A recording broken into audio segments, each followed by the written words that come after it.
अजीज दोस्तों, अस्सलाम वालेकुम, नमस्ते, सत श्री अकाल, जय जिनेंद्र, गुड आफ्टरनून। अजीज दोस्तों, इलेक्शन हो रहे हैं बांग्लादेश में इसी हफ्ते। और अमेरिका की परेशानी बहुत ज़्यादा है बांग्लादेश और पाकिस्तान इंडिया के इलेक्शंस के हवाले से, क्योंकि साउथ एशिया में 4 इलेक्शन हैं इस साल, जिसमें बांग्लादेश, भारत, पाकिस्तान और श्रीलंका। तो पाकिस्तान और श्रीलंका तो आईएमएफ के कंट्रोल में हैं और उनकी इतनी चिंता नहीं है कि जो रिज़ल्ट वो चाहते हैं वो वहाँ पे आ जाएगा। और टोटल अमेरिकन डिक्टेशन पे पाकिस्तान और श्रीलंका के मामला चलेंगे, क्योंकि पाकिस्तान और श्रीलंका मोहताज हैं इस वक्त आईएमएफ के प्रोग्राम पे चलते हैं, तो वहाँ पे डिक्टेशन आसानी से चलेगा। लेकिन जो ज़्यादा बड़ी प्रॉब्लम है, जो साउथ एशिया की दो बड़ी इकोनॉमीज़ हैं, भारत और बांग्लादेश, वहाँ पे मामला तो इनके कंट्रोल में नहीं है। और American media, American think tank, American ecosystem continuously कोशिश कर रहा है कि भारत और बांग्लादेश के इलेक्शंस को असरअंदाज किया जाए। बांग्लादेश की बात करें तो ये अमेरिकन भाई साहब हैं, स्टेट डिपार्टमेंट के स्पोक्स पर्सन, वो कह रहे हैं हम जेन्युइन डेमोक्रेटिक प्रोसेस को सपोर्ट करते हैं और अमेरिका की ability to cooperate with Bangladesh is limited, क्योंकि बांग्लादेश में डेमोक्रेसी नहीं है। इनके लिए डेमोक्रेसी ये है। ये जनरल आसिम मुनीर से एक हफ्ता बैठ के अमेरिका की सारी इस्टेब्लिशमेंट मिलती रही, including defence minister, foreign minister, तो डेमोक्रेसी इनको याद नहीं आती। इनके लिए ये आसान होता है कि एक डिक्टेटर से डील कर ली जाए, एक डिक्टेटर से सारे मामला तय कर लिए जाएं, वो सही है, वो इनके लिए चलता है। तब इनको डेमोक्रेसी का भाषण नज़र नहीं आता। लेकिन जब बात आती है भारत की, तो भारत की डेमोक्रेसी बहुत ख़तरे में। बात आती है बांग्लादेश की, तो बांग्लादेश की डेमोक्रेसी ख़तरे में। जबकि ये दो कंट्रीज़ के इलेक्शंस पे कोई उंगली तक नहीं उठा सकता। खुद अपने अमेरिका के इलेक्शंस का हाल तो आपको पता ही है। यूरोप, अमेरिका, मैं डिटेल में कई बार आपको बता चुका हूँ कि यहाँ के इलेक्टोरल प्रोसेस कितने रिग्ड होते हैं और कितने यहाँ पे इस्टेब्लिशमेंट के असर में चीज़ें चलती हैं। लेकिन भारत और बांग्लादेश के इलेक्शंस के ऊपर कोई उंगली भी नहीं उठा सकता, इसलिए इनको डेमोक्रेसी यहाँ पे ख़तरे में नज़र आती है। अब बांग्लादेश का इकोनॉमिक डेवलपमेंट, बांग्लादेश ने चाइना को पीछे छोड़ दिया है और बांग्लादेश की एक्सपोर्ट्स जो हैं वो $9 बिलियन टच कर गई हैं। वो उसकी गारमेंट एक्सपोर्ट $9 बिलियन टच कर गई हैं। तो आप खुद अंदाज़ा लगाएं कि चाइना की भी $9 बिलियन की गारमेंट की एक्सपोर्ट नहीं है। तो इनको डर यही है कि ये इकोनॉमिकली स्ट्रॉन्ग क्यों हो रहे हैं बांग्लादेश, और क्यों आईएमएफ या अमेरिका के मोहताज नहीं है, क्यों पाकिस्तान की तरह भीख मांगने नहीं जाते। और इसके लिए यहाँ पे माइनॉरिटीज़ का इशू नहीं उठाएंगे। माइनॉरिटी खाली भारत में ख़तरे में है, लेकिन पाकिस्तान में माइनॉरिटी ख़तरे में नहीं है। पाकिस्तान में तो माइनॉरिटी का सफाया हो रहा है। तो बांग्लादेश के हवाले से अब इन्होंने एक नई चीज़ शुरू की है कि उजीज़ा अल जज़ीरा ने ये नोट किया है कि इंटरनेशनल ब्रांड्स जो बांग्लादेश में प्रोडक्ट्स बनाते हैं अपनी, वहाँ वर्कर्स की कंडीशन बहुत ख़राब है और बहुत ज़्यादा ट्रेड यूनियन और उनके ऊपर रिस्ट्रिक्शंस हैं वगैरह वगैरह। लेकिन पाकिस्तान में सब अच्छा है। पाकिस्तान में लोग भूखों मर रहे हैं, जॉबलेसनेस है, वहाँ पे अनार्की है, डेमोक्रेसी नहीं है। एक आर्मी जनरल खुल के हर चीज़ लीड कर रहा है, लेकिन नहीं, पाकिस्तान में कोई मसला नहीं। तो अब ये बांग्लादेश के इलेक्शंस के ऊपर इनकी नज़र है। 2011-2012 में जब हसीना वाजिद ने आते ही जमाते इस्लामी के कुछ लोगों को फांसी दे दी थी 71 के जेनोसाइड के लिए, वो इनके लिए अलार्म था। क्योंकि ये जो इंटरनेशनल जिहादीज़ हैं ना, ये बाय प्रोडक्ट है अमेरिका की। आप ये देखें कि जब कॉलोनाइजेशन थी सेकेंड वर्ल्ड वॉर तक की, तो दुनिया में सारे मुसलमान मुल्क तो कॉलोनी थे। कहीं पे कोई जिहाद नहीं, कहीं पे कोई चीज़ नहीं थी, तब इनको जिहाद क्यों याद नहीं आया इन मुसलमानों को कि वो आज़ाद कराते क्रिश्चियन कंट्री से, इंग्लैंड से, फ्रांस से, स्पेन से, पोर्टुगल से, जर्मनी से अपनी कंट्रीज़ को आज़ाद कराते, तब ये जिहाद नहीं कर रहे थे। डीकोलोनाइजेशन हुआ, कोल्ड वार शुरू हो गई। कोल्ड वार में भी सिवाय फ़लस्तीन के कहीं कोई इस्लामिक मूवमेंट नहीं थी, कहीं कोई इस्लामिक एक्सट्रीमिज़म नहीं थी। लेकिन जब कोल्ड वार ख़त्म हुई तो अब इनको दुश्मन की ज़रूरत थी, तो इन्होंने एक आर्टिफिशियल दुश्मन खुद तैयार किया। अल-कायदा, तालिबान, लश्कर तैयबा, लश्कर जंगवी, जमात-उद-दावा, हिज़्बुल तहरीर, बोको हराम, ISIS, दाइश, खुरासान, इतनी सारे इस्लामिक एक्सट्रीमिस्ट ऑर्गेनाइजेशंस की क्रिएट। और सऊदी प्रिंस मोहम्मद बिन सलमान ने ये अमेरिका में बैठ के आज से 4 साल पहले ये पोल खोल दी थी कि अमेरिका की CIA ने हमें कहा था, तो हम फंडिंग कर रहे थे मदरसों में और इस्लामिक एक्सट्रीमिस्ट ऑर्गेनाइजेशंस में। तो ये अमेरिका का क्रिएटेड जिहादी नेटवर्क है जो पूरी दुनिया में चल रहा है। और अब अमेरिका ने कभी किसी की परवाह की नहीं, और आज इनका सबसे बड़ा अलाई, इनका सबसे बड़ा पिट्ठू यूरोप इसी जिहादी कल्चर के अंडर में तबाह बर्बाद हो रहा है। लेकिन अमेरिका को क्या परवाह, अमेरिका ने यूरोप की इकोनॉमी रशिया यूक्रेन वार के ज़रिए तबाह कर दी। आज यूरोप में आवाज़ें उठ रही हैं, लेकिन अभी भी वो चीज़ नहीं है, अभी भी ये अमेरिका को अपना दोस्त समझते हैं। अमेरिका कभी किसी का दोस्त नहीं रहा। अमेरिका ने जिसके ऊपर हाथ रखा है उसकी गर्दन बाद में काटी है, ये लाजमी है। जितने लोग अमेरिका के पिट्ठू रहे हैं इस दुनिया में, वो सब मारे गए, अननेचुरल डेथ्स। और रशिया का इसके मुकाबले में रोल दूसरा है। रशिया ने जिसकी सपोर्ट की है उसको एंड तक सपोर्ट किया है और हर जगह इसके साथ खड़ा है। जैसे भारत, जैसे क्यूबा के फिडेल कास्त्रो 40 साल रूल करते रहे अमेरिका की बगल में, लेकिन रशिया ने आखिर तक उसका साथ नहीं छोड़ा। तो ये बेसिकली फ़र्क है अमेरिकन रशियन पॉलिटिक्स का। और जिहादिज़म को अमेरिका टोटली सपोर्ट करता है। अमेरिका को भारत में माइनॉरिटीज़ की हद से ज़्यादा फिक्र है, लेकिन पाकिस्तान में माइनॉरिटीज़ का सफाया हो गया है और हज़ारों लड़कियां अगवा हो चुकी हैं माइनॉरिटी कम्युनिटी से। उनका धर्म परिवर्तन हुआ, उनके साथ अत्याचार हुए। कभी आपको कोई छोटी सी भी अखबार के कोने में भी खबर ये नहीं मिलेगी, लेकिन भारत में माइनॉरिटीज़ के हवाले से कोई छोटा सा मामूली सा वाक़या हो जाए तो वो वॉशिंगटन पोस्ट और न्यूयॉर्क टाइम्स के एडिटोरियल में आ जाता है। तो ये फ़र्क है। भारत के हवाले से इनकी फ़िक्र लाजमी भी है, इसलिए कि जो इंटरनेशनल रेटिंग की ऑर्गेनाइजेशन है फिच ने ये क्लियर रिपोर्ट दी है कि 2024 के लोकसभा इलेक्शन में प्राइम मिनिस्टर नरेंद्र मोदी जी की बीजेपी भारी अक्सरियत से इलेक्शन जीतेगी। और ये इनके लिए फ़िक्र है। जब भी 2023 के शुरू में जॉर्ज सोरोस ने ये ऐलान कर दिया था कि हम 2024 में बीजेपी को इलेक्शन नहीं जीतने देंगे। ये इनकी भरपूर कोशिश है, ये हर तरह से कोशिश कर रहे हैं, लेकिन भारत के 2024 के इलेक्शंस इंटरनेशनल एजेंसीज़ को नज़र आ रहे हैं कि उनका रिज़ल्ट क्या होगा। और भारत की जनता जिसको फैसला करे, डेमोक्रेसी तो यही है कि जिसको जो भी आए, चाहे वो कांग्रेस आती है या बीजेपी आती है या कोई और पार्टी आती है, ये भारत के जनता का मसला है। इस पे अमेरिका और दूसरे कंट्रीज़ को कुछ करने का हक नहीं है। अमेरिका में भी 2024 में इलेक्शंस हैं। क्या आपने कभी सुना कि भारत के कोई लोग या भारत के थिंक टैंक या भारत की इस्टेब्लिशमेंट ये कह रही हो कि वहाँ पे रिपब्लिकन आनी चाहिए, कि डेमोक्रेटिक पार्टी आनी चाहिए? दुनिया का कोई मुल्क अमेरिका के इलेक्शंस पे बात नहीं करता, जो कि ढकोसला इलेक्शन होते हैं, झूठे इलेक्शन होते हैं, और वहाँ की इस्टेब्लिशमेंट पहले से ही बंदा लेके आती है। अब जैसे आप देख लें कि कोलोराडो की सुप्रीम कोर्ट ने डोनाल्ड ट्रंप को डिस्क्वालीफाई कर दिया है। इसके बाद 2-3 और स्टेट की कोर्ट्स ने भी डोनाल्ड ट्रंप को डिस्क्वालीफाई कर दिया है।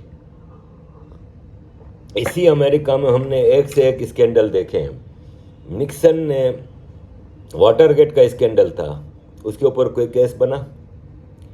बिल क्लिंटन हाजिर सर्विस में सेक्स और गलत कामों के लिए मोनिका ल्यूएंस की, और ये उसने अपनी सर्विस भी पूरी की। उस वक्त वो प्रेसिडेंट था और ये सारा केस आया था और उसने माफ़ी भी मांगी थी, यानी एक्सेप्ट किया था गुनाह को, लेकिन केस बना। आज ट्रंप इनके लिए ख़तरा है। ट्रंप को रोकने के लिए पूरी कोशिश की जा रही है कि किसी तरह भी ट्रंप को रोका जाए, क्योंकि दुनिया में एक वेव चल पड़ी है। आपने देखा कि यूरोप में टू बिगिन विथ इटली और हॉलैंड, नेदरलैंड में एक्सट्रीम राइट जीत गए। न्यूजीलैंड की जैसिंडा इतनी दुनिया की डार्लिंग थी, पूरी दुनिया उससे प्यार करता था, और लेफ्ट की एक मतलब उसने तबाह करके रख दिया वहाँ की डेमोग्राफी को। आपको याद होगा कि वो बांग्लादेश की एक मस्जिद थी न्यूजीलैंड में, जिस पे एक ऑस्ट्रेलियन ने जाके लाइव फेसबुक पे दिखाते हुए फायरिंग करके लोग मार दिए थे। तो ये स्कार्फ पहन पहन के मस्जिदों में जा रही थी और मुसलमानों की इतनी अपीजमेंट कर रही थी, और ये सब चीज़ें।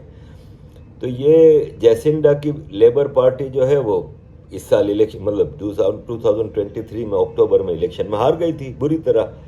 तो अब अवेयरनेस आ रही है, लोग लेफ्ट के चक्कर से निकल रहे हैं।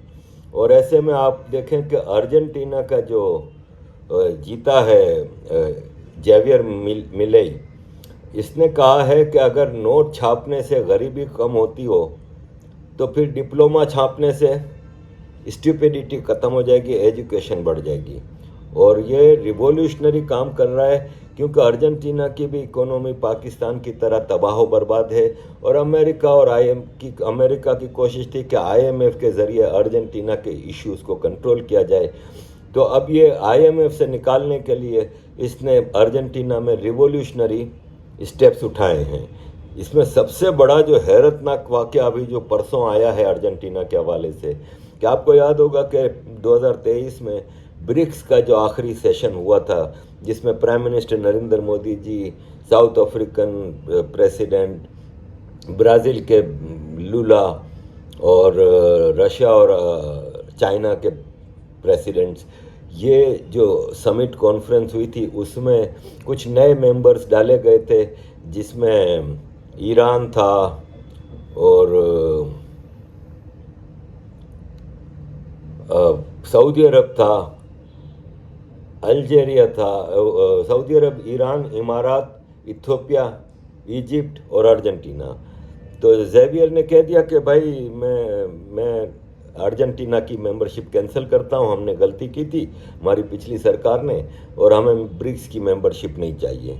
हालांकि ब्रिक्स का alliance is against western northern alliance कह लें आप, या ये जो ग्लोबल नॉर्थ को प्रमोट करते हैं और जो एक कोलोनाइजेशन का नया नाम है, उनके G7 वगैरह के मुकाबले का है। लेकिन फिर भी उसने कहा कि मुझे नहीं चाहिए। अब यहाँ बात निकली है ब्रिक्स की, तो मैं आपको बता दूं कि सऊदी अरब, इमारात, ईरान, अर्जेंटीना, इजिप्ट को जब ये मेंबरशिप मिली तो अफ्रीका से इथियोपिया को मिली। अब लोग ये सवाल कर रहे हैं कि अफ्रीका में इथियोपिया की ऐसी क्या इम्पोर्टेंस है कि अल्जीरिया को नहीं मिली या नाइजीरिया को नहीं मिली, जो कि बहुत बड़ी इकोनॉमी बनती जा रही है लूट मार ख़त्म होने से, और वहाँ पे कई कंट्रीज़ हैं। तो इथियोपिया, तो देखें इथियोपिया है ना, वो अफ्रीका का ओनली कंट्री है जो कोलोनाइजेशन से बच गया था। और 1936 से 1941 तक इटालिया ने इसको कब्ज़ा कर लिया था, लेकिन 41 में ये आज़ाद हो गया था, सिर्फ 5 साल बाद। और फिर 1941 से 1944 जो जंग वर्ल्ड वार 2 चल रही थी, उसमें ये जो अलायंस था वर्ल्ड वार का, अलाइड फोर्सेस थी, उनके कंट्रोल में रहा। इसके अलावा इथियोपिया हिस्ट्री में कभी भी कॉलोनाइज नहीं हुआ। इसीलिए अफ्रीकन यूनियन, जो अफ्रीकन कंट्रीज़ की यूनियन है, उसका हेडक्वार्टर एडिस अबाबा एथियोपिया में है। और 1963 में ये इसकी फाउंडेशन रखी गई थी, तब से ये इथियोपिया में इसका, और इथियोपिया एक तकरीबन 12 करोड़, 11.5-12 करोड़ का कंट्री है, और वेरी क्विकली प्रोग्रेसिंग है। और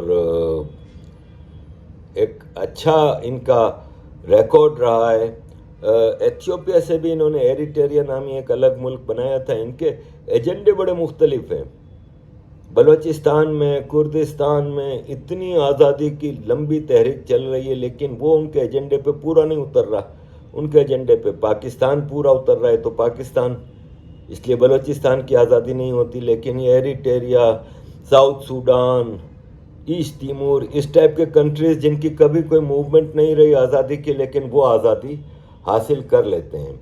अजीज़ दोस्तों, यमन का मामला आपको पता ही है कि बहुत तेज़ी से ख़राब होता जा रहा है। और यमन के आर्मी कमांडर, क्योंकि हुतियों ने यमन पूरे कंट्री पे कब्ज़ा किया हुआ है, और रेगुलर आर्मी जो यमन की है वो हुतियों के कंट्रोल में है। सारा हेलीकॉप्टर, एयरफोर्स, नेवी सब उनके कब्ज़े में है।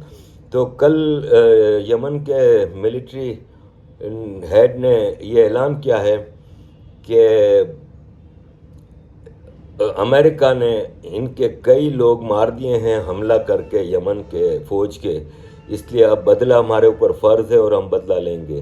तो ये बदले तो ले ही रहे हैं और मुसलसल अटैक्स कर रहे हैं। आप कह लें कि इंटरनेशनल जो ट्रेडिंग शिप्स हैं उनके ऊपर। तो उसके लिए आपको मैंने बताया था कि अमेरिका एक फ़ोर्स तैयार कर रहा है, जिसमें सऊदी अरब ने मना कर दिया, फ्रांस, इटली, जर्मनी वगैरह ने मना कर दिया।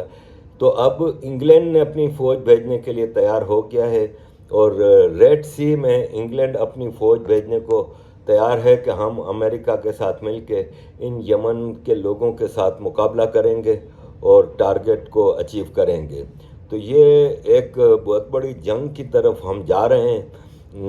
गज़ा इसराइल वार में हम समझते थे कि शायद ये जंग फैल के दूसरे मुल्कों की तरफ जाएगी, लेकिन वो जंग रिटेलिएशन कहीं से आया नहीं। हालांकि इज़राइल ने कल सीरिया में वापस हमला किया है।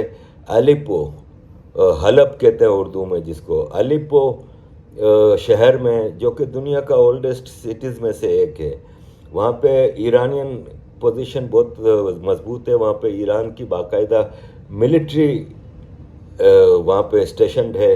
तो वहाँ पे इज़राइल ने हमला करके काफ़ी तबाही मचाई है, और अगेन धमकियाँ दे रहे हैं कि हम जवाब देंगे, ये करेंगे, वो करेंगे। नेतन्याहू ने कल कहा है कि अभी ये गज़ा की जंग है ना, ये अभी कई महीनों तक चलेगी, और अभी हम पीक पे हैं इस जंग के। और हम आपको बता देते हैं कि जो फिलाडेल्फी कॉरिडोर है, जो कि इजिप्ट और गज़ा के बॉर्डर का एरिया है, नेतन्याहू ने कहा कि हम आपको अभी से बता रहे हैं कि ये बॉर्डर जो गज़ा और इजिप्ट का है वो आगे हमेशा के लिए इज़राइल के कंट्रोल में रहेगा, और इज़राइल उस बॉर्डर को कंट्रोल करेगा ताकि इन्फिल्ट्रेशन, हथियारों की ट्रेड और ये सब चीज़ें ना हों। तो ऐसे में यमन का मामला काफ़ी ख़राब होता जा रहा है, और इसमें ज़ाहिर बदमाशी यमन के हुतियों की है, जो डायरेक्ट ट्रेड शिप्स को टारगेट कर रहे हैं। और दुनिया के हर धर्म में, हर कानून में, यूनाइटेड नेशंस वार क्राइम्स के हवाले से देखा जाए तो ट्रेडिंग यूनिट्स जो होते हैं बाय सी या बाय रोड या बाय एयर या सिविलियन पॉपुलेशन, इन सब को टारगेट करना मना होती है। लेकिन हुतीज़ इन चीज़ों को मानते नहीं हैं। तो इसलिए ये जंग अगर आगे बढ़ती है तो इसमें सबसे ज़्यादा रिस्पॉन्सिबल ये हुती होंगे, और हुती मीन्स हुतियों के पीछे ईरान।